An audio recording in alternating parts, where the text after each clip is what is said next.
then you wait till next year, you'll find that you're vulnerable to SolarWinds a year later, right? Like that is flawed. And so you got to rethink everything about cybersecurity. It's not just pen testing, it's everything. And I think we just got to challenge what we have done for the last 25, 30 years and think about, are we actually solving the problem? Okay, guys, those are two incredible answers. And I told you there was one person on this panel who's going to mess things up, and that was me. So I hit a wrong button. We're going to hit the right button now. We should be good to go. So here's what I need. I need Jacob, you to tell me what we're going to do differently in 2021 to change the relationship between security and engineering. Give us that quick answer again, because it was a good answer. And then Corey will come back and talk about remediation. Because Corey, we're kind of repeating ourselves a little bit, but I feel it's good. We got a practice run in there. I can't even blame the wine. I haven't started yet. Thanks to everyone joining the stream. And hey, technology is hard, so I'm glad we're especially when it's this guy. So yeah, no, what I kind of articulated a little bit earlier on before we actually went live is training and education, right? Really making sure that our teams are fully aware of the risks of being remote, being in a new world, being in a new kind of cybersecurity defense kind of mindset, thinking about the risks that may have changed. We're no longer worried about physical asset security at our offices and premises, but we might be a little bit concerned about our roommates sharing our Wi-Fi, and thinking about different ways that we can trust our teams, the people that work for our companies, with the security of our businesses. And I think one of the more important things for us to really grow into in 2021 is embracing some of that challenge, trusting our teams with the work that they've got to do, and giving them a secure and efficient way to know what's right, know what's wrong, and know when to pick up the phone and call up security team and say, hey, something wrong here, something challenging going on.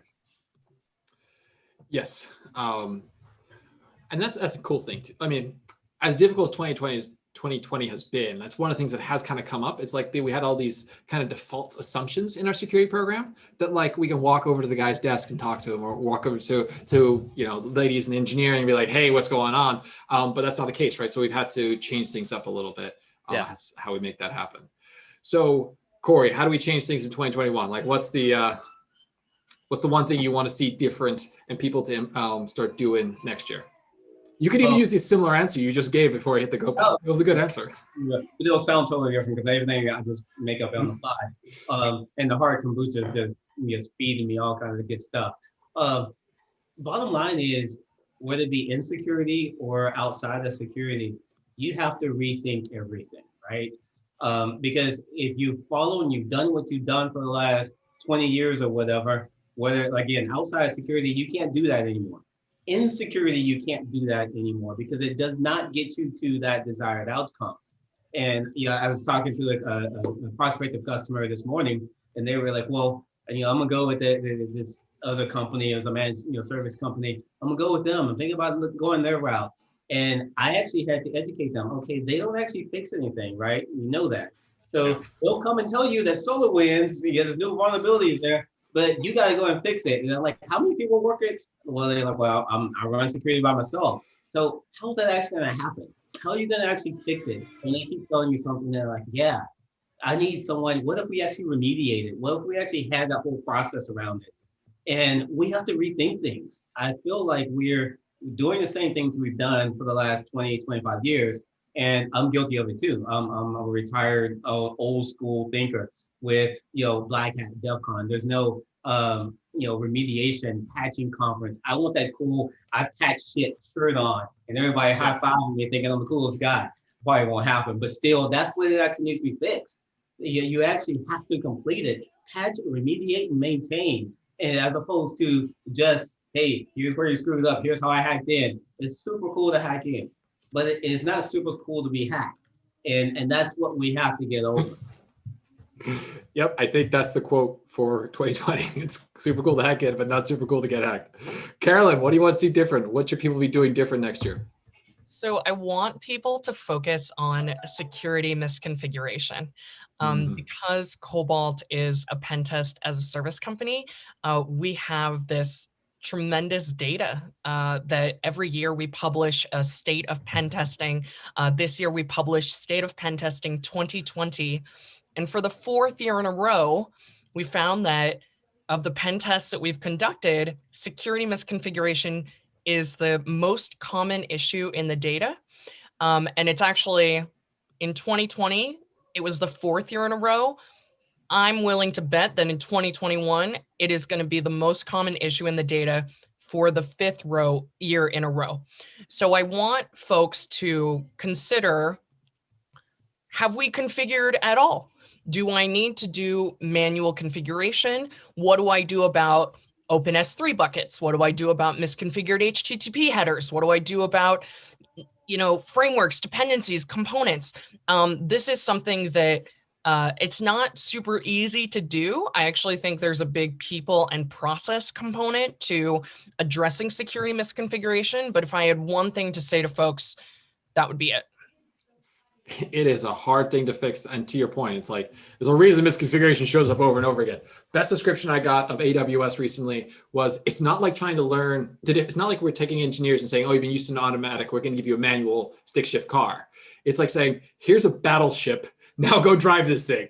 It's like when you start looking at cloud security, it's more akin to everyone trying to operate a battleship than it is to drive a stick shift car. And so that's why misconfigurations, I think, just keep coming up over and over again.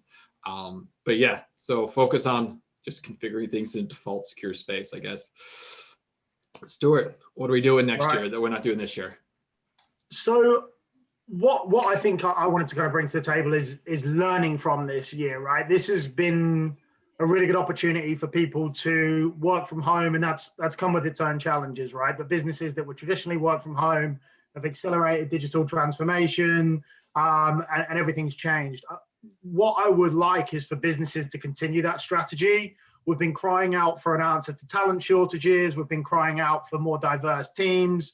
The reality is now we're showing that it works. And my biggest fear is, ultimately, let's say a vaccine is rolled out and 9 months from now, we're all back to where we were, is that nobody learns anything. San Francisco teams say San Francisco, New York finance teams stay the same. And we go back to the original problem. We have a solution, which is, on a grander scale, we can continue to improve on building diverse teams. And we have the opportunity to, hire from afar. But, I see businesses still hiring that same DNA. And I think we can really take this as an opportunity to, continue to take advantage of that. And it is a solution if businesses steer into the skid rather than pull away. So that would be the thing that I really want to push for 2021. So, yeah, I think this whole idea that we have to hire people locally to where we were, like we have an opportunity now to really reevaluate that. What's been great is I think a lot of people in the security community have said this for a while. It's like, hey, if we just give people, the remote technology has existed for a while. It's kind of the cultural part of executive teams to get on board with it. So now we're forced to do it. I leaned into that when I saw this. I'm like, finally, no more friction. I can just go hire the best people wherever they are. And if they want to go live near grandma because I've got a baby and I realize how nice it is to be next to grandma, cool. It's nice to have family support. So just go live where you want to live and then jump on and we'll work together as a team. So I saw something pop up here in the chat. Amanda was like, yes. So to Carolyn's point, like the misconfiguration of letting SolarWinds reach out to anything. I was like, yep, that's a good one. Okay, so Carolyn, I know you have to drop at some point in the coming moments here. And when you do, feel free to do. And I will say to everyone who wants to reach out to Carolyn, Carolyn was gracious enough to give us more of her thoughts on the podcast a few episodes back. Go check that out. In there's her contact information and reach out. And I put the logs in there for the Cobalt pen testing. Check that out. Incredible stuff. So, okay, let's move on to a topical thing. What are our thoughts on Sandworm? What are our thoughts on SolarWinds as it was brought up?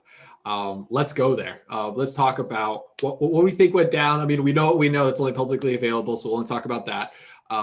But what went wrong? What could we have done better to prevent something like this if we were in the organization? Not like, yeah, let's talk about that.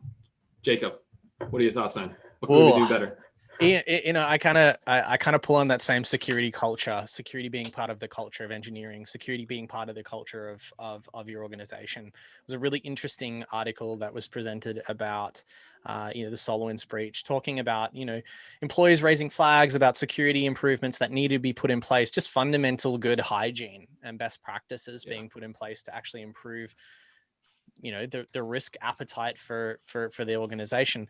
I think one of the big things that we've learned is that the basics are really important. You know, even down to, you know, as Carolyn mentioned, you know, just looking at misconfigurations, looking at defaults, looking at sane implementations of solutions in our organizations, and calling a spade when a technology is really complicated or perhaps kind of outdated and maybe really risky. I think there's a lot of really interesting things that we've learned about these breaches as well, in that, you know, the response to how we actually tell and inform our community and inform businesses that we operate with, we work with, you know, about the upstream impact, about the downstream impact of a vendor being compromised, and what that might mean to us. I've received, you know, 5 or 6, you know, inbound requests for CMD to provide information about, do we use SolarWinds? Are we part of the breach? Have any of our software or source code or, you know, pipelines or supply chain been impacted? To me, that indicates there's a challenge around reporting of this kind of information. While I do think there's been a lot of transparency in some of the early kind of findings about the breaches, I think we can all, you know, take a you know, a feather out of some of those caps of the analysts and say, you know, what could we have done better? How could we have better understood this risk? How could we have better communicated it and learned from those mistakes? I think one of the big challenges here is this was handled pretty poorly, and in many different ways. I think there's a lot of information that's going to come out in the coming months and years that are going to outline, you know, potentially what we could have done better. Just really kind of caring about security, actually turning it into something that means something in your organization, not a checkbox, not a nice report at the end of the year, but actually defining a security culture and making it something valuable. Carolyn, you got a moment? Do you have a thought? I do. And my thought is, to me, it is an example of how interconnected we all are. And this has been the case. I think that it's a little bit ironic that in 2020, physically, us as humans have been separated from each other, you know, and that's sort of the safe and responsible and caring thing to do. I think that that has actually kind of made a lot of us really want to connect in the ways that we can.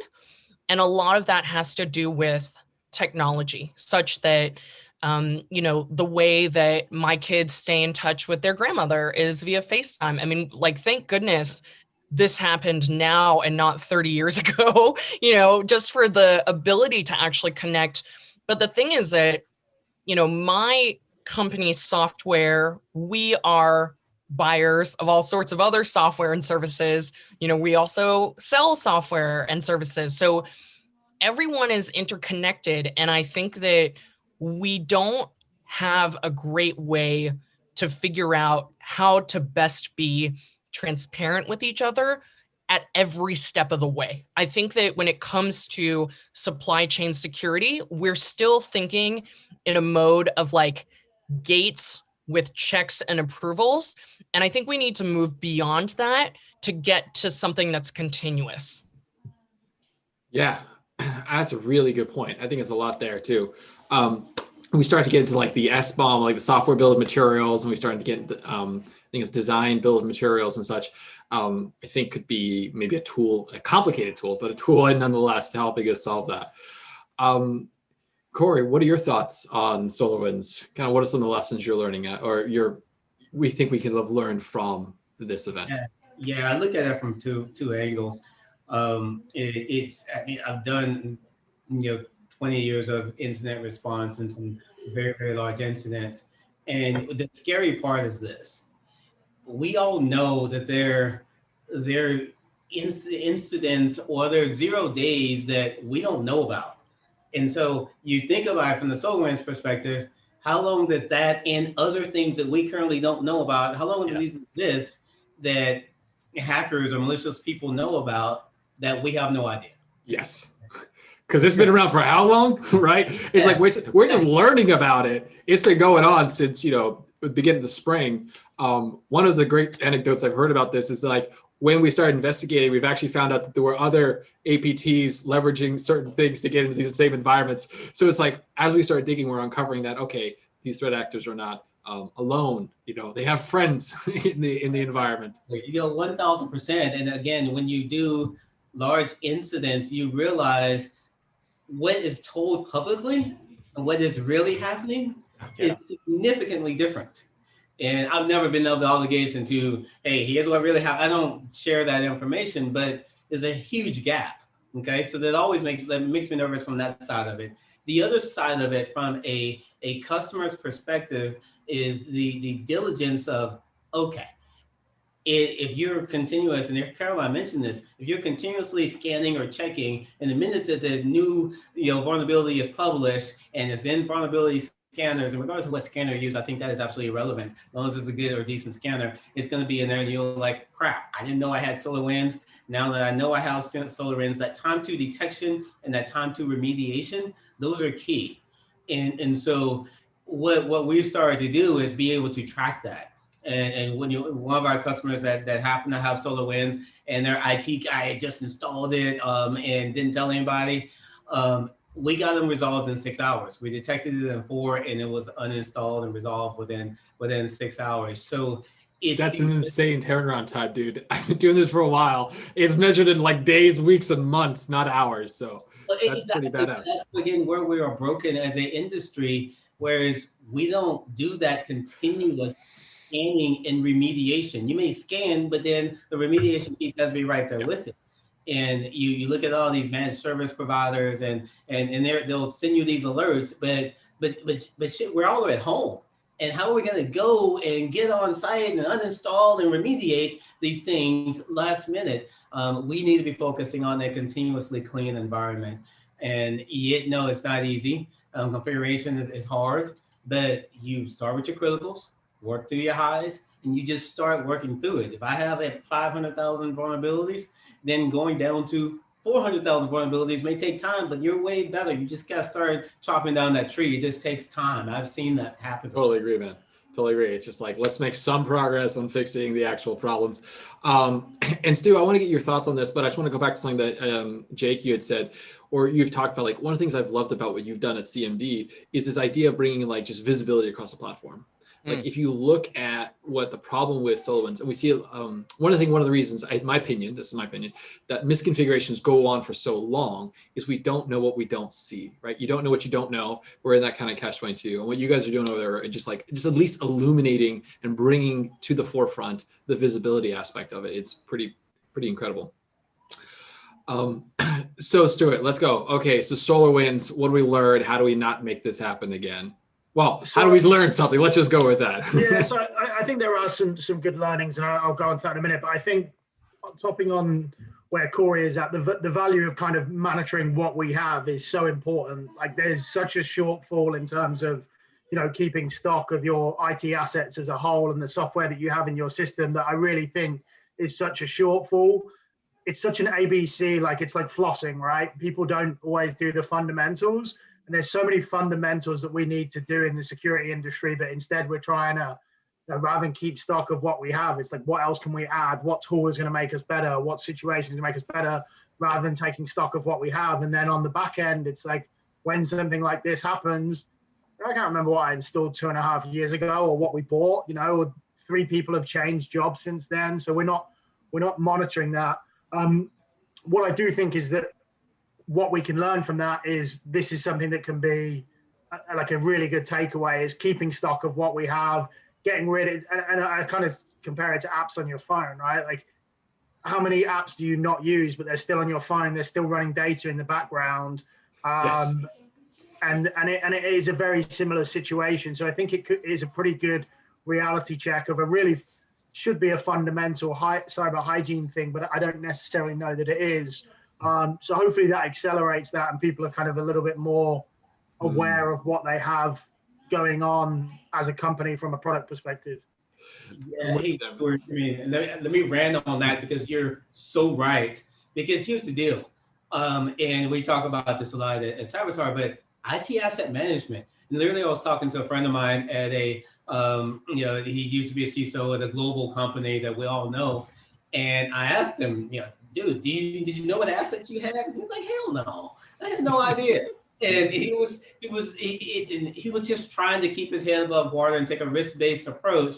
But he said half of the assets fell under the IT organization. And so he you can't secure what you don't know you have. And I think that is a major flaw in most cybersecurity programs. That's like number one. You look at CIS, you look at SOC, you look at NIST, look at ISO, secure your assets. Know what your assets are, what applications are running on, and secure them. And that's table stakes.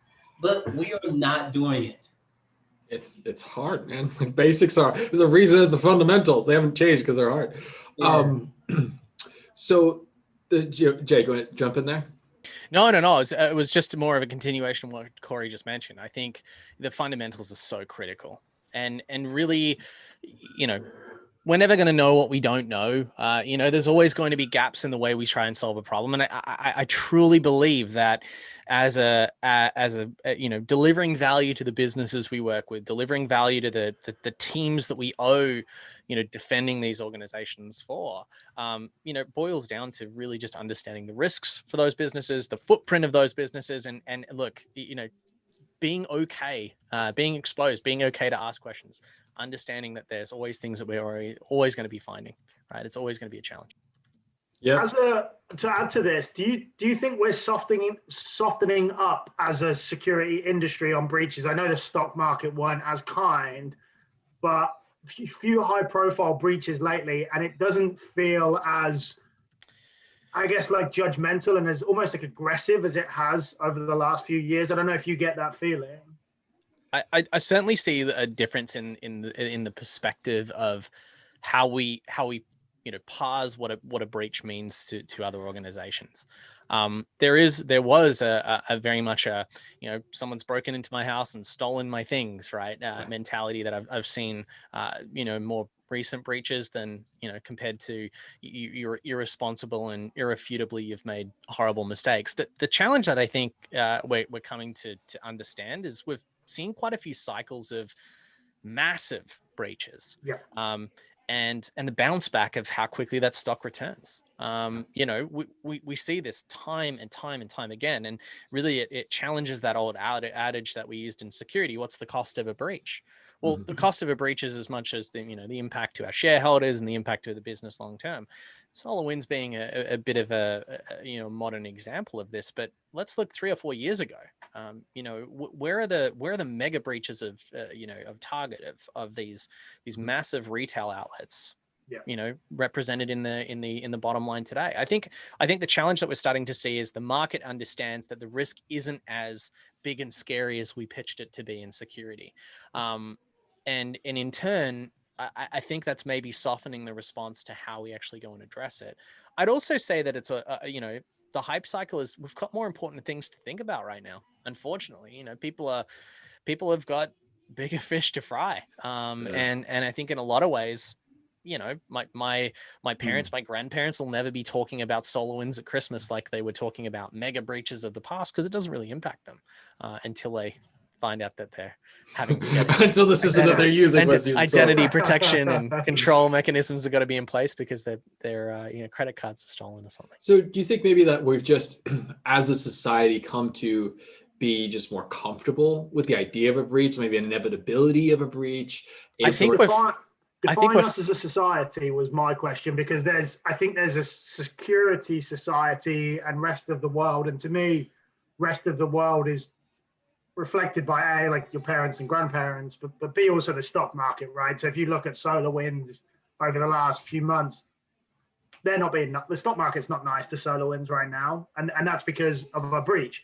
That said, I think us as a society, as security professionals, are probably a little bit more respectful, and look, these things happen and there are things that can prevent them, but I think we're a little bit more prepared for the inevitable than someone who's got like a hedge fund of 300 million to 2 billion in SolarWinds. They probably feel a bit different.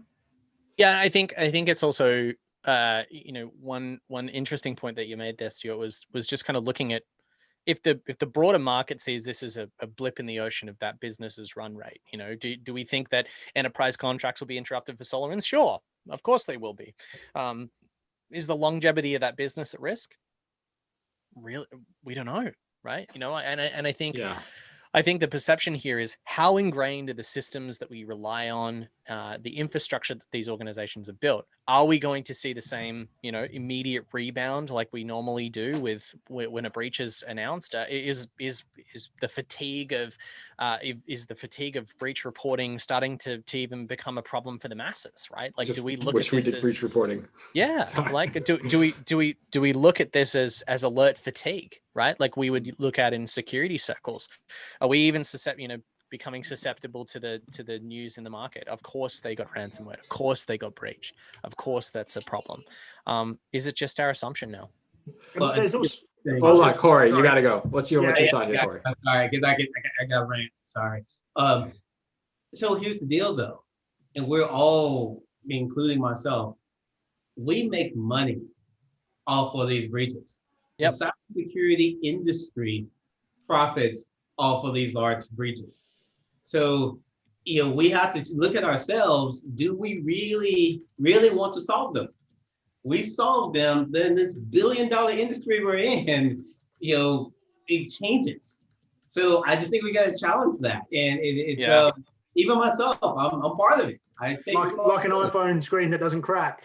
I think it's, and I think the perfect is enemy of the good security posture is the perfect way to explain this as well. Like any organization with sufficient complexity will have incredibly complicated components that contribute to its, future thinking value, the confidence that in that organization. Does SolarWinds have, the battle scars of growing a large organization and scaling and growing and selling enterprise complex software? Yeah, of course they do. Much like everybody else that hasn't been hit or hasn't announced that breach. How many of these scale of breaches have we seen that just haven't been reported or discovered? Like, what are we now? Everyone went working from home and remote, less than 12 months ago. So within that 12-month window, if our average time to detection is greater than that window, are we finding out about more of these breaches next year? I have a stat for you, Jacob. I actually did it as an internal stat on my last incident response team. So yeah, I just the last 100 incidents that my team investigated, what percentage of them do you think went public? Hardly any of them, right? Yeah. Like, yeah, less than 1%. I would say the same for us as well. The times we have detected sophisticated adversaries in environments or unusual patterns of behavior or insider threats that have actually become insider threats, unknowing insiders that have become insider threats, has accelerated. It's become more of a challenge. It is easier to sweep it under the rug. It's easy to obfuscate the way that you report that to the public. And now there's no mandates around, reporting this information to the market. I think that the bigger challenge will be, what are the symptoms of a breach like SolarWinds scope? We're talking about business impact and supply chain impact that is greater than that of, Equifax, the Equifax breach a number of years ago. Yes. Exactly. That was where I was going to go, because I think that is where you use that as an example of, okay, well, this is opportunity for us, right? Something happened. It sucked for real people. And what Equifax did, they made a high-profile hire that quite publicly cost them a lot of money, and they spent a lot of money on securing themselves and their business as a whole. Their stock price is higher now. It took a year and a half to turn around, but do we remember? Right? Well, okay, so did we learn? We remember, but now their business is worth 30% more than it was before the breach even happened. Right. Yes. And if you're looking at dollars and cents, you can use it as an opportunity. And normally there is a fall guy and a situation where things, and that sucks for said individual, but you can use it as opportunity. And SolarWinds could do something similar. You don't know how people are going to address it, but you can use it as an opportunity to say, hey, we're going to become more secure than we ever were before. So is the market softening because they understand that these points of inflection, these moments of realization that security is critical as a differentiator to that business, actually improving these mega breaches, improving mega businesses in a Ooh. meaningful, impactful way by bringing the right talent into security? I don't know, but I think that's going to be a next tweet. But so here's a really interesting point. Okay, so we've touched on like a ton of stuff here, right? We've got like, how did SolarWinds get breached, misconfiguration, we go down that rabbit hole. The bigger impact on Equifax, I think, is a really important insight that few people are highlighting, because the one-to-one number isn't perfect, right? So we had a consumer impact with Equifax, which is a big number, but they're all individuals. Here we have 18,000 companies, much smaller number, but you're right, the supply chain impact, the long tail of that will be significantly more. And then it's also the actual impact of that. So in Equifax, people's data got stolen, and then identity theft was a big thing. Here we have a nation state actor with a backdoor into 18,000 companies who are then, we're finding out as we're doing more, as this more and more is coming to light, they're like targeting specific executive suite people. They're pulling out information. They're not just like deploying ransomware. They're being really specific in how they're getting and what they're going after. So I think that's something really important you said there, Jake, about the impact of this having a longer tail and having more of an impact than we had on Equifax, even though the impact, even though the not tabloids, but even the newspapers reporting it differently because the numbers are. When the reporter is impacted that is writing the story about Equifax, there's a personal connection to the data that is breached.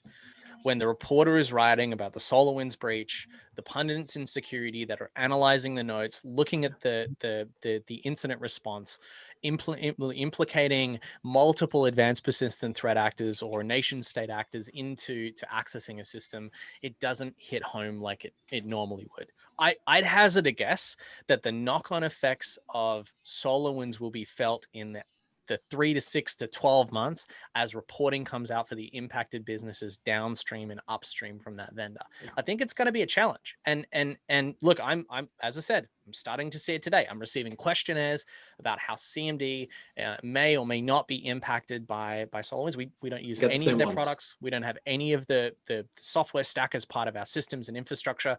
But for those businesses that do, what's the impact? I'm getting the same questions. It's also interesting because with the patience and I guess, as you mentioned, Connor, the real sort of specific nature of targeting who they're going after, it's going to be really difficult to, whilst it will feel like it's attributed to SolarWinds and the data they've received or manipulated, be very difficult to actually attribute it to what's happened with SolarWinds, which is always, like you say, Equifax was really obvious. Everyone knew their data went. With this, the right type of attack could happen even longer than 12 months away. It could be 2024 and something specific really happens. It's like, how the hell did they find that information out? Whereas opposed to, when it's really obvious and in your face. So that's going to be the other thing, is like how difficult it is. Whilst we can feel like it's SolarWinds, is it SolarWinds? It's like the OPM breach. It's like we're still feeling the impacts of the military and those who have gone through that process, having their personal information stolen, their biometrics stolen. I want to show a couple of slides here, like the stock prices difference between FireEye, which I want to get to in a second, and then SolarWinds. We go down this rabbit hole. But Corey, did you have any thoughts on this? You're like just nodding your head, kind of like waiting. I know you've done this for decades, responding to this stuff. That's what I'm saying. But here's the thing. Let's just think of it this way. I think it's really relevant. The alert fatigue angle to these incidents and large breaches that are happening, I kind of equate in my head right now of wearing a mask in COVID. Are we saying you're going to get COVID anyway? Hell, you might as well not wear a mask. I hear people in cybersecurity saying you're going to get breached anyway. You might as well just get ready to respond. I think that is flawed. I mean, it is. Yeah. That's a great analogy as well. The assumption of breach doesn't mean that you can ignore put your head in the sand. It means that you're assuming breach to put on the mask before you leave the door, not put it on halfway down the hall. Exactly. If you go down the path, check it out. Yeah. If you don't wear your mask, you're like, I'm gonna get COVID anyway, you can also die. If you say, hey, I'm gonna get breached anyway, you can lose your job and lose all your personal identification and your data be gone. I mean, there are impacts to this. And so when we as cybersecurity professionals, we say the breach is gonna happen, it's inevitable, and we just give up from the beginning, I just honestly think that is a huge flaw. Like maybe it's just me, I'm just a natural fighter, I'm gonna fight. And I may lose some, but damn it, I'm gonna fight. I'm going down fighting, this is how I am. I think it's actually, yeah, go first, Stuart. I was going to say, also, like, we wear a mask to not kill other people, right? And Bingo. cybersecurity is the same, right? Got you there, Connor. So yeah, we're wearing it to protect others, right? And we may not be the most vulnerable, right? And that's, but ultimately we're doing it, A, to protect ourselves, and B, to protect us, whether it's loved ones or, you know, the strangers in the street. It doesn't matter. And the same is in the cybersecurity industry. Like, like, what do you know, 0.0001% of the people's data that you protect, but you do it anyway. So, and that's the kind of the same instance with the mask. It poses an interesting question for all of us then. Are we implementing cybersecurity strategies today for some of the wrong reasons? Should we be implementing this not to defend our customers, but to defend our customers, you know, the customers' data, the customers' implementations, the downstream consumers of the services that we provide? What is the longer term impact of the breach for OPM? Well, you know, hundreds of thousands of people are impacted by PII being leaked. That's horrible. You know, it's a terrible, you know, circumstance. Is the challenge of, you know, SolarWinds, you know, downstream breach going to be a problem over the next few years? Yeah, of course it is. Because the downstream companies that are storing PII and processing critical healthcare information and running very critical systems are now impacted by an upstream breach of something completely unrelated. And they're decision makers in international policy, and they're setting the standard when it comes to how these countries are going to work together. I mean, the people who got impacted, these 18,000 companies were not just, well, I was going to say some commodity thing off the shelf. Like there's a reason those 18,000 companies were impacted, like, or potentially impacted by this. Okay, so talk about the breach impact a sec. I'm going to try and do a screen share. So everyone on YouTube, this is my first time. Let's just see how this rolls. Okay. So y'all should see this now. So this is SolarWinds, right? And I'm pulling this off of just a quick Google search, so not financial advice. So here's what SolarWinds did right here. Boom, it gets announced, and it comes right back down, and it's going to go forward. The fundamentals here I thought was really interesting. So you see how investors are thinking about the fundamentals of the company. I think Stuart, there's something really interesting to highlight here. I don't necessarily want to draw a point just yet, but then I looked at FireEye. And like, remember FireEye just also, they themselves had their red team kits stolen and they themselves were just hacked. So two things, I found it interesting that these two things happened like so close together. And then two, we start to see that this was the day that it went upside down for FireEye and they had a bad day, proving how difficult security is when you have people who are as excellent as FireEye, they themselves getting hacked.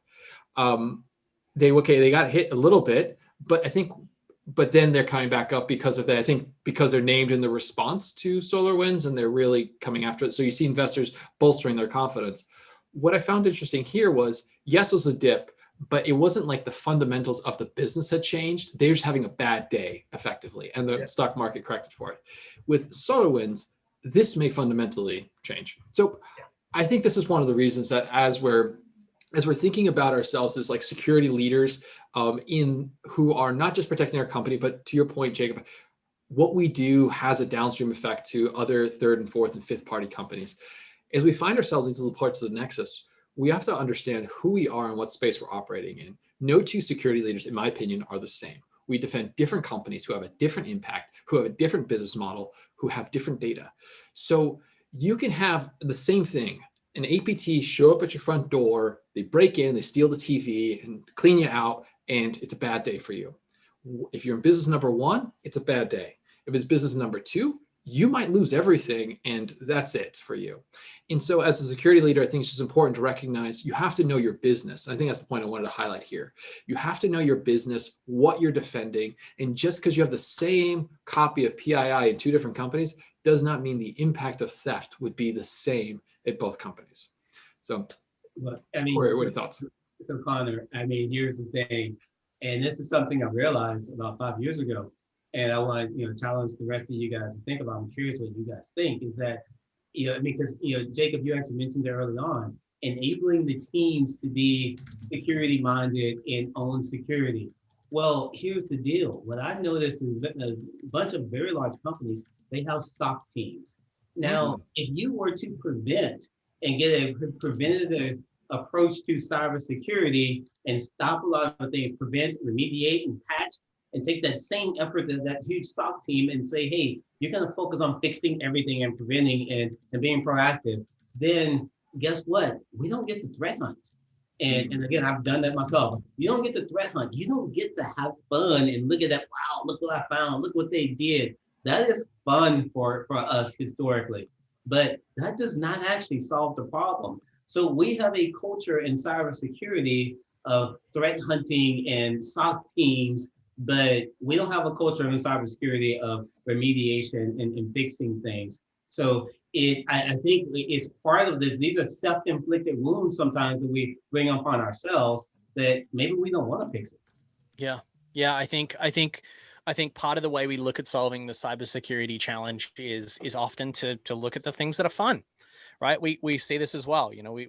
Connor, you mentioned this when we jumped on, but we don't have the black hat, the DEF CON for blue teams. It's not as sexy. It's not as cool. And Corey, your comment earlier on, I don't get the shirt that says, hey, I patched Engine X when the Vuln got released, or I patched XYZ when the Vuln got released. I think the celebration of improvement in security needs to be as celebrated as good hygiene, right? And some of those hygiene best practices are going to have a bigger impact longer term for the businesses that we operate, the defense strategies that we implement. And as you said, Corey, may take away some of the fun, the luster of that security task, that security job. But hey, it's good for the business, right? I mean, think of it this way. I love that we use the word hygiene and cybersecurity. So, hey, I'm gonna tell you guys, I don't use good hygiene. I brush my teeth once a year, just like I do pen testing once a year. Crazy, right? Why would you not continuously do it? Yes, I brush my teeth sometimes twice a day. But the thing is that it's hygiene. Like, you brush your teeth, you put on deodorant, you take showers. You do that on a continuous basis, but we don't do cybersecurity that way. It's crazy. Yeah, I think the other thing here, and we've kind of drawn upon it a little bit, is continuous. The notion that security doesn't have a finish line. And it's okay from an executive standpoint to look at ways to minimize expense lines. You want to, obviously operate your business profitably. You want security to be a differentiator for your business. You want it to be, an enabler for your business. And I think we talked about this a little bit at the start of this session, but really kind of thinking, why is this so hard? Right? Naturally, we want to, what is going to roll down the hill? It's going to flow down. It's going to find a way. And I think the challenge that we need to think about is, why is the natural reaction to leave the default configuration, to implement the security in a poor way, to leave things default, to take the easy route out when it comes to software development, engineering, the investment that we make? Is there a culture of security that we need to instill in the teams that we work with that's going to be far more effective, pay off far more dividends? As you said, Corey, good hygiene, best practices, implement it from the start. Don't slap it on after the fact. It's about building it in. Yeah. And that goes back to culture. You hit the right word. And I talk about this probably in every podcast that we do, and every conversation we bring it up. Stuart and I wax lyrical about this. It's like, you've got to develop that culture. And I think and then culture is it's a hard thing to measure, it's a hard thing to grasp, but when you see it, you know it. And when it's not there, you also know it. But building it's a little difficult. I think part of that comes through the story of empowerment and enablement. And it also comes, and when you build good tools and good systems that allow the engineers and the developers to build safer things, or when you bring something online, there are good guardrails that challenge that default setting, enabling us to do to do security, is a really important thing. I think it's also about being vulnerable and sharing the fact that, hey, we need help. We need to improve. We need to be open to feedback. And security has so long been seen as the police in the organization. Enable two-factor, disable this, do your training, or we'll shut down your access, or don't do this, don't do that. It's about talking about the impact of what those implementations mean to us as an organization. Right. It's quite interesting, but we help organizations roll out multi-factor authentication for production systems.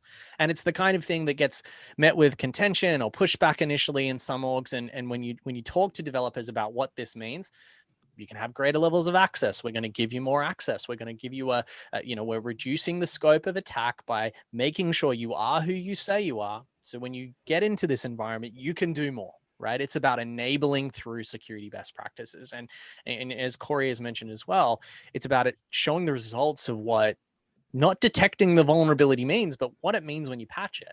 I think one of the most impactful things I was able to do in previous jobs in my security career was show the impact of the vulnerability, but demonstrate why patching it was important. And I think it's when you start to demonstrate why patching it's important, show the exploit, run through the viewpoints, explain why this is important, people really want to lean in. When you get people excited about security, you know you're doing it right. Security should be fun. Right. And I think that just goes back to building better systems, and like that it goes back to enablement, empowerment, decentralization of decision making to the engineers, and you want to give them the good tools to do the right thing. Yeah. Like so one of the articles that my friend Sherwin had brought my attention to, it was published out right. So SolarWinds got breached. After the fact, they published a blog by a security researcher, and they found that like it was running, SolarWinds was running an FTP server, and the credentials for that were hard coded in a binary that was available on GitHub, and that came out. And so now, is that the root cause of this whole thing? Who knows, right? There's tons of data to come out about this. Who knows? But it was a thing that they're a massive company and they have an issue. So when I read that, what I saw was two things. One, again, why are you running an FTP server? Let's just be like, what? The second thing was, but this was, again, a situation where because good tools weren't given to engineers and developers, what did they do? They committed to their Git repository. Git repository would then fail to open. It was made public for however long. It was forked a bunch of times, or forked off a bunch of times, and those credentials were just gone. Now, because the tooling wasn't in place to detect that, or better yet, prevent it, right? We can change that through policy settings. Then the rest of the world has these FTP credentials, and because they weren't monitoring it, didn't have the visibility, and they didn't know they lost it. So now the outside world has access to a box which is privileged. They get in, and then off they go. So I think it's like a lot of things that we can learn from this current event, which is not just like wagging your finger at SolarWinds saying, bad job, bad job. It's like, come on, it's a difficult task. It's hard when you have an enterprise it's across the entire globe. But we can all learn and say, what could we have done? Maybe we give engineers a Git repository that defaults into a safe space. Maybe we have proactive monitoring of credentials in our code base. Maybe we are, when we start to see anomalous behavior of credentials, we have that Slack prompt going over to the engineering team of that service and saying, are you sure? Is this really you? Do you want to hit that duo authentication or whatever your two-factor is and hit I approve before that person's allowed to move in and continue going laterally? This is one of the ways I think as a security community, we can kind of level ourselves up and think about what would we do to enable people to keep moving quickly, but put stronger guardrails in it. So I know I sound a bit like a broken record, but I think it's just a really important thing to kind of highlight here, that it's not about us wagging our finger at somebody. It's about us being able to say there are lessons that can be learned, and some of the root cause of this could be around how do we prevent things and how do we build better tooling. Yeah, I mean, I agree, Connor. I think what we are seeing is that, and we touched on it earlier, cybersecurity, these incidents, I don't think it's actually going to make people, I hate to say it, care about cybersecurity more. What's going to make it happen is that cybersecurity will be a business driver.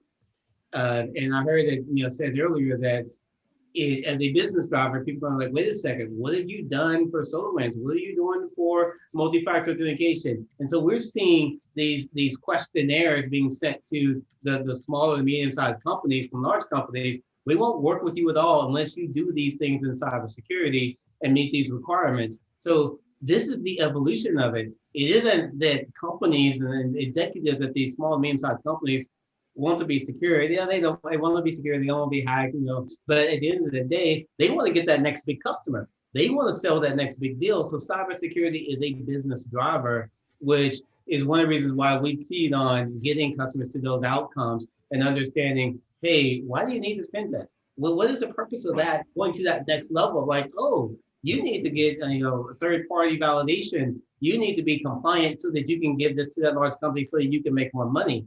That is what's going to actually change this industry in the next year. I have an interesting story here. So I work with a small company out of Boston. They're about 80 people. They're a sales enablement software. They have a VC so through me. 40% of his job is sitting on sales calls and making sure that like he's not far up. He's an internal CISO, like external like solution sales engineer, and it is interesting to see that as a realistic job. But the reality is, he is as much of a sales enablement person as he is an internal CISO, which is wild. Think about security being the differentiator. Why is security the differentiator? Security for us is we have a SOC 2 where we've got a type 2 in place. We've got a compliance initiative that proves that we are doing the things that you should care about as a customer procuring our software. The massive impact that I've seen in businesses that implement security as a strategic differentiator, see that pay dividends in the future because they celebrate the wins of security. When over the competition, you have a better security posture. You've got a capability that integrates with their logging and monitoring system. You've got the ability to centralize identity through, their central identity system, so they can suspend and disable and enable users in a creative and easy way. What you do is you enable security to be the differentiator for your business. Don't turn it into something that you turn on and throw into a closet and forget about. Celebrate the wins. It was interesting for us to use as a security company.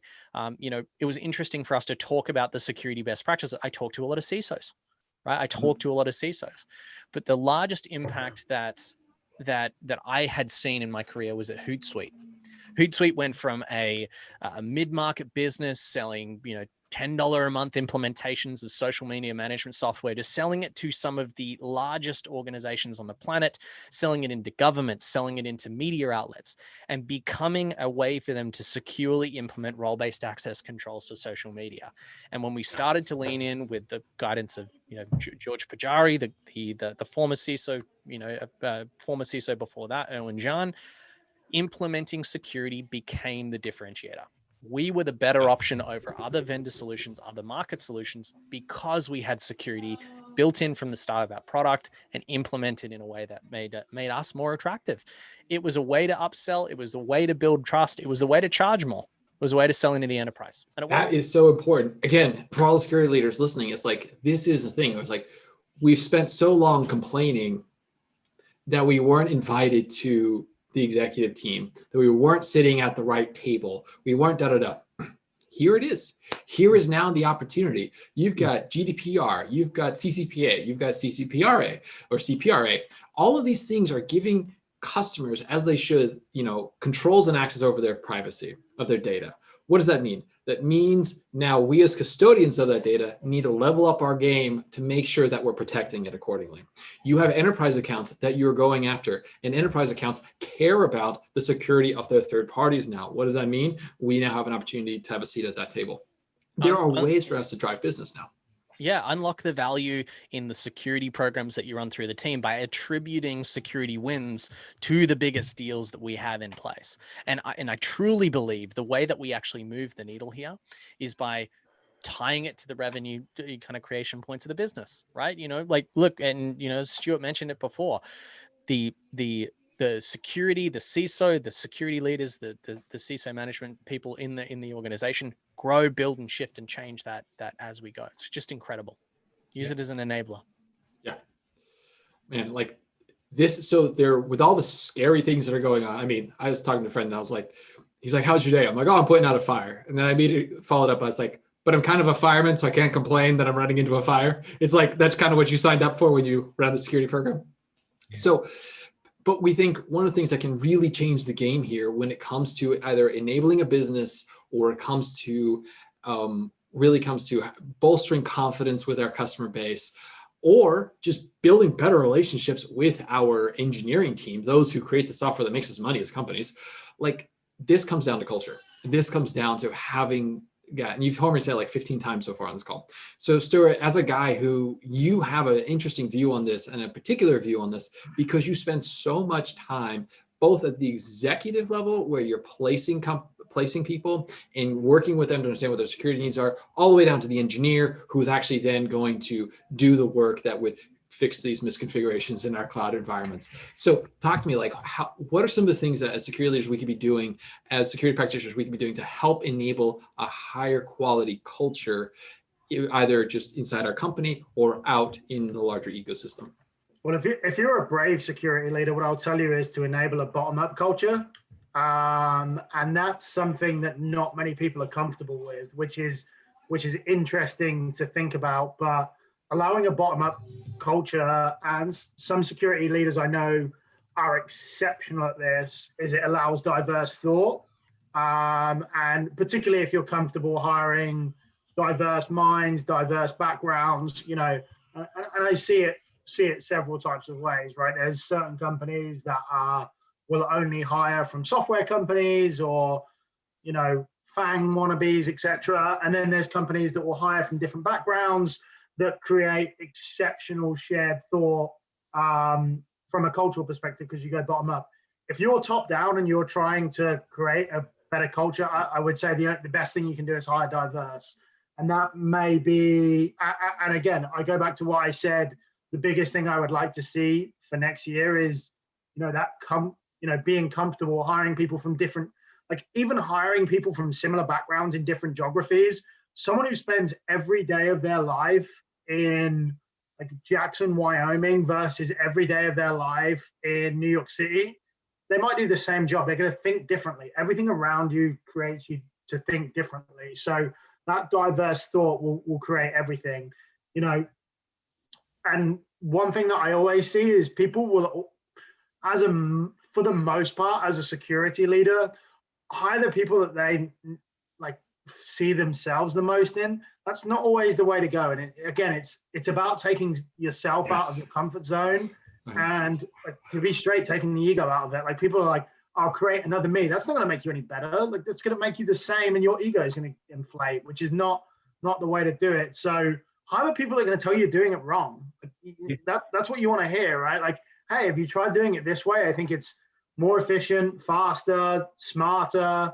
Like, if you hire yourself, you're not going to achieve anything. So create a bottom-up culture, hire people that aren't like you. Don't get me wrong, there are certain elements that have got you to where you are, and that's fine, but don't build a team of 6 mini yous. It's you know, it's you'll find the vulnerabilities 6 times faster, but you'll only find the same ones. Exactly. And that's exactly it. And so, you know, some of the things that I hear out of exceptional cultures, I'll speak to a CISO and they'll be like, oh, well, I don't really buy products. My engineers talk to the sales reps. They discuss what product's going to be best for them. And then they pitch me. And then the CISO doesn't have to deal with salespeople, which at times can be great. But also, you know, the engineers tend to know what they need better than a CISO for the most part anyway. So I think some of these type of cultures where, again, going back to, you mentioned it earlier, empowering people is so important. And if you want to just tell people what to do, it's going to be a short-lived situation, or you're going to end up in mediocre jobs doing mediocre things. So for me, bottom-up culture is everything. 1000% love it, Stuart. I mean, I love to be challenged. I tell my team to challenge me, give me shit. And I also have a philosophy where I tell them, I'll work for you. Because my philosophy is that if everybody on my team is highly successful, guess what? You know, we're all successful, and I look like I'm successful. It's really the team. So I'm working to empower them and learning from them. So that's the way you have to build a culture. Yeah, I love that notion of bottom-up culture as well, Stuart. I think it's, you know, where I've seen it work incredibly well, it's about hiring the junior out of applications, you know, development, to pull them into security because they're passionate about OWASP top 10, or you've found the reverse engineer who's just incredibly passionate about how challenges start to arise when you're trying to solve problems in a, you know, some kind of unusual situation. Build the diverse team that's going to allow you to solve the problems in a way that's awesome. And I love that you said it's you know, culturally diverse. You know, building culturally diverse teams gives you different perspectives. Some of the brightest people in security I've met have come from places that I would never assume had awesome security education and awareness programs, but hey, it's pretty cool. You find some amazing people out there. I think that's our job as security leaders, and those who have the opportunity to influence the teams that we built is, Stu, like you said, it's like our job's not to inflate our own egos. Our job is to build something that if you walked away would have longevity, would have durability, would we need change in our security community. We have this over propensity to just kind of do the same thing over and over again. Well, guess what? It's not working. So let's do something different that's more inclusive and get some different thoughts in here. And talking about things that are not working well, our default perspective right now is that we hope to build a security program. People hope not to get breached. And we talked about this at the beginning. It's we do have that sense of we're trying to we do one of two things. Either A, we're oh, breach is happening, so don't even try. Or B, stick your head in the sand. There's no such thing as an adversary. Or we're just going to try and build a bigger wall, and then hopefully nothing bad happens. One of the gentlemen that I was talking with the other week, we were going back and forth, and he says, Connor, the castle and moat that everyone talks about and trying to protect what's important to them, we often use as an analogy in cybersecurity. That castle and moat was made irrelevant the day they invented the helicopter. And I just love this idea that sometimes as security practitioners, we're so stuck in an old paradigm, that we're so stuck in trying to do it the way it was, that the adversary's gone and built a helicopter, and now our walls and our moats and everything mean nothing, right? And so sometimes we have to think about how are we going to innovate? What are we going to do differently? And not just what's an iterative betterment, but really just kind of stop and walk away. So on that note, the adversaries are innovating, and we as security practitioners do need to innovate as well and start thinking about how do we have a shorter release cycle on innovation, but recognizing that there's a gap there. And in that gap, the adversary does have an advantage, which leads to breaches and incidents that we have to respond to. So Corey, you and I first crossed paths 4 or 5 years ago because you had been building and running an incident response company for Cylance at the time, and you were dealing with this stuff day in and day out. You were just that was your life, dealing with breaches for these companies. So what I'd love to get your thought on is just how do we bring some innovation into our incident response process, bring some different mental models with us so that we can get better at detecting the adversary faster, responding to them, kicking them out, and then preventing it from happening again. How do we shorten that life cycle and get better at it? Oh my God, that's a loaded question. Yes, right. it is. So it's think of it as an onion. We're gonna peel back a few layers here. A few things. Just to give you guys reference. Some of the breaches that I've been involved in back in 2011 when Sony was attacked the first time by Anonymous. That was me 5 months of my life nonstop helping those guys. And then the OPM hack we referenced on this call. That call came in to me. They obviously had already been breached. But this is all public because there's all kind of congressional reports you can read, nice little reading overnight. But it is, we got in and got it contained in 5 days. So let's talk about what's wrong with incident response. Number one, we make more money off incident response incidents than anything else out there. Okay, there are more parties that cybersecurity companies have had, and champagne toast and everything else. And yes, I'm guilty of it. That has happened because of incident response. So what customers need to realize is that first, okay?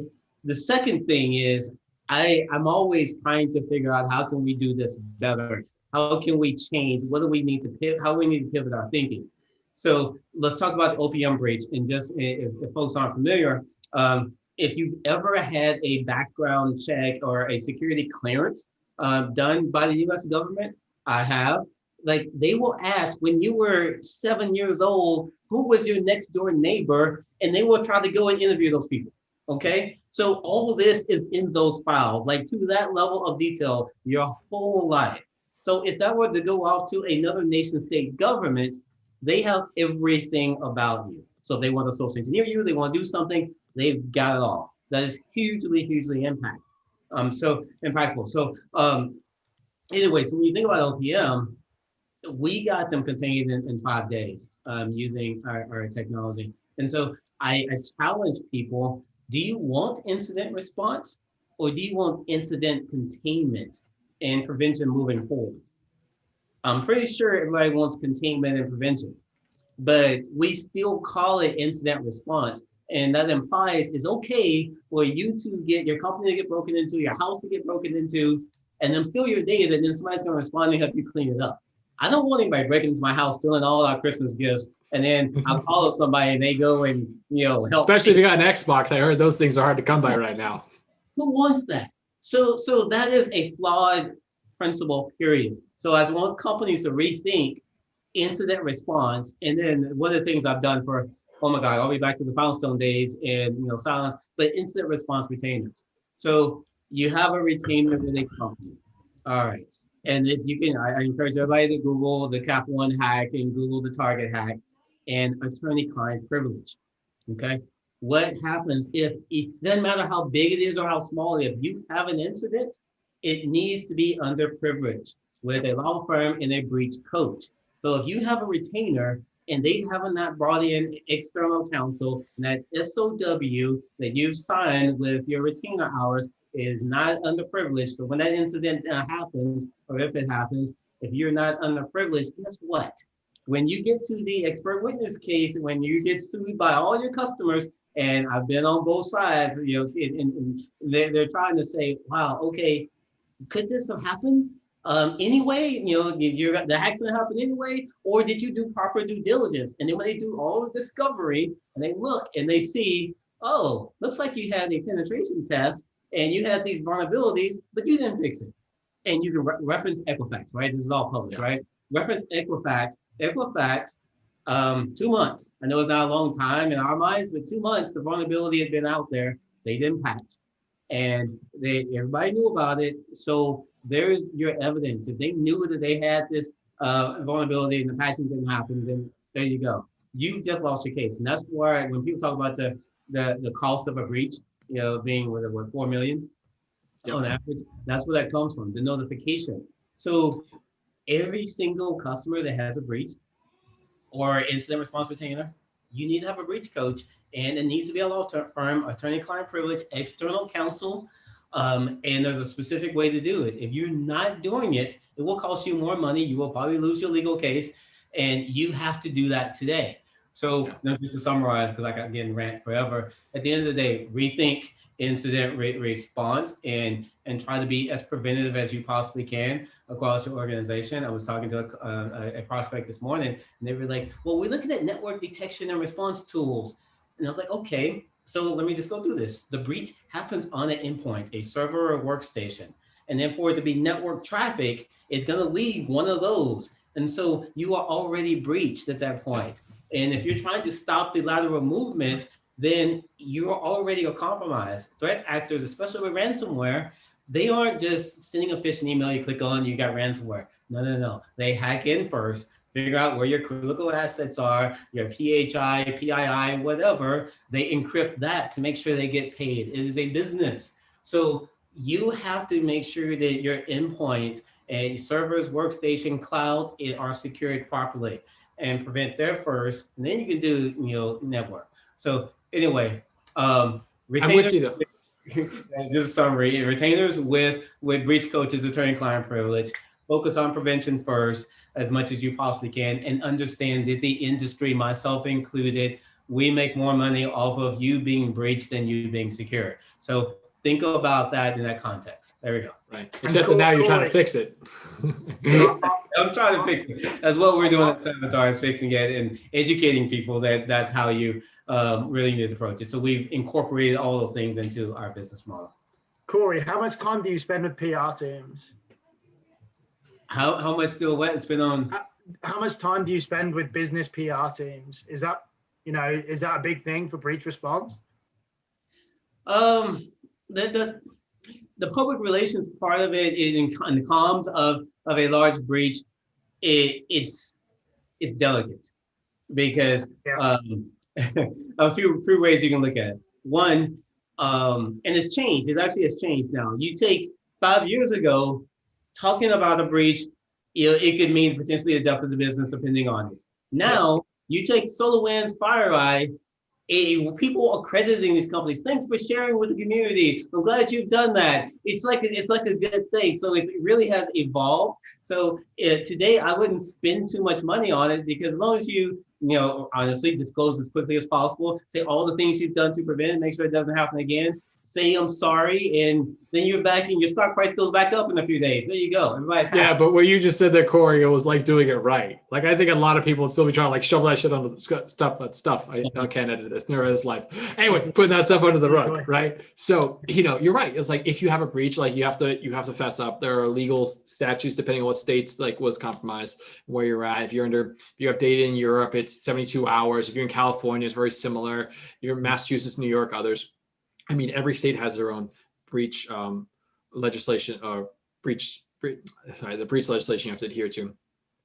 And you have to do it the right way. So as long as you're law abiding, you're forthcoming, you're thoughtful, and you're like, here's how we're fixing it and preventing it happening in the future, you're in a space there. But I love what you highlighted, right? It's like, don't just jump out and say you've got this, like ask for help, get your legal team on board, make sure it's underprivileged, and then go through.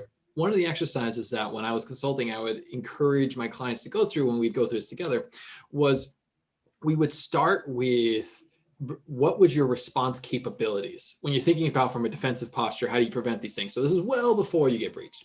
And you say like, if you got compromised, what could you possibly do? Okay, well, an EDR tool allows us to kill a process, contain a host. On an account perspective, we can rotate credentials, we can disable. Go through that list of what you can actually do. And then be like, okay, so these are the tools in my bat belt when the day finally comes.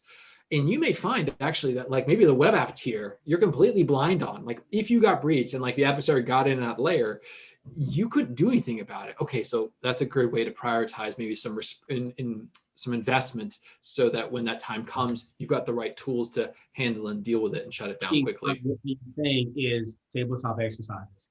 And we build those into our subscriptions. But people don't realize that hair on fire, bad things that people do when they have a breach, stomping on evidence, it's the worst part of it because they don't know what to do because they don't know, they've never been in a breach before. So tabletop exercises are very, very important and they're customized to every single company. You got to know what those processes are so that you don't actually make it worse for yourself. And that's a pretty common issue that companies have. We're just not proactive as it relates to preparing for breaches. Totally agreed. Okay, so final question. We're coming up to the end of the hour here, or out of the session. Okay, so Jake, we're going to start with you. So be prepared. It's coming. The question is this. I'm ready. If you could radically overhaul one thing next year and to improve the security posture of the companies that you're working with and talking with, and maybe just more generally, the companies that are out there, what would that be? I think it would be to build a consistent taxonomy and framework around the systems we use for internal security implementation and communicating externally, how we are breached, how we run our security practices and programs, what we do. Right? You articulated this earlier on, Connor, the ability for us to look at practical implementations of how we secure a system and have a common language, right? The MITRE ATT&CK frameworks given us this with explaining a stage of an attack, what an adversary might be doing in a human, very friendly, very understandable way. I think if we could come together as a community, build the taxonomy, have the common language, talk about the same things as it pertains to the security posture we have, when something occurs, whether it be good or bad, and what we're going to do about it or what we have done about it, I think we'll be in a much better place. I love that. And also when you have the same language, you can communicate better across multiple teams, right? And everyone's trained on that language. Yep. Corey, what's the one thing we overhaul next year? Just break the cycle, rethink it. Don't do what you've always have done because it's proven time and time again with all these breaches, it's failing.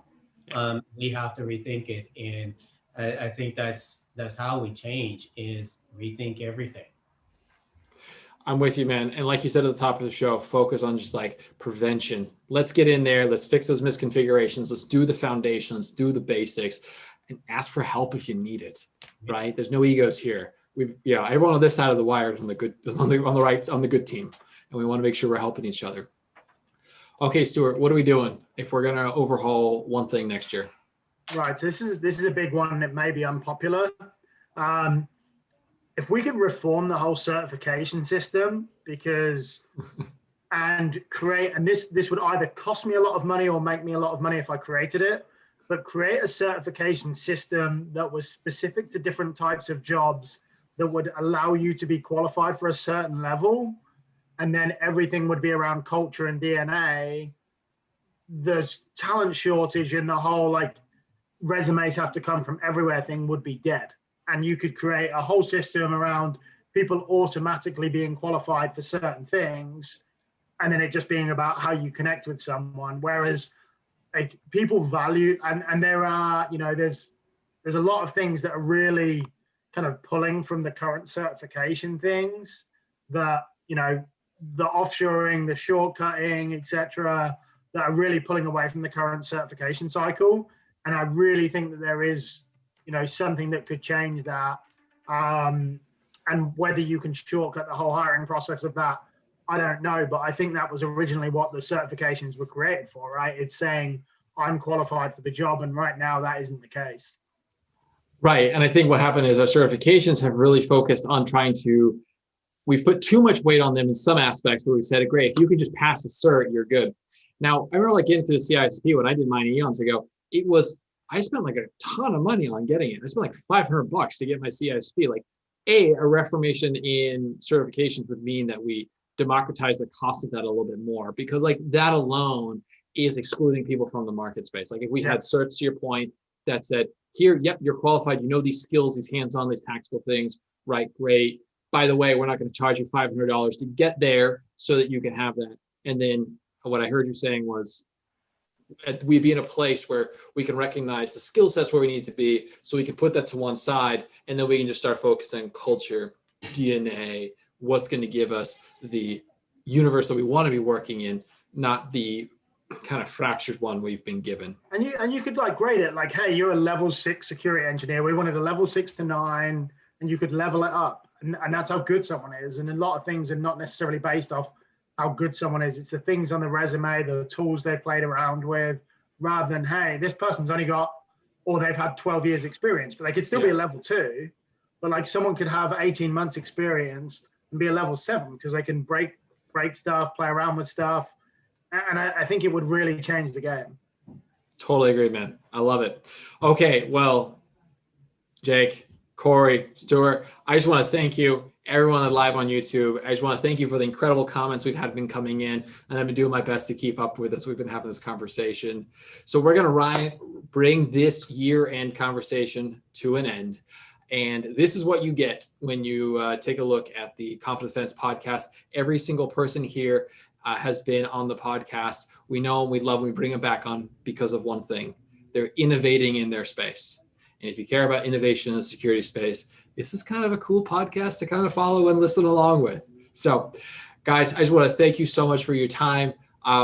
Really, I want to have a happy holidays. Enjoy the new year. Take a breath. You all deserve it. You've all been running really hard this year. And thank you for making some time to jump on today. Thanks, Connor. Thanks, Connor. Appreciate it. Happy Okay. holidays. Until next time, everyone. Okay. Oh, guys, you can stay. It's okay. I was going to say bye-bye. We ended the stream. That was awesome, Connor. Appreciate it, man. That was fun.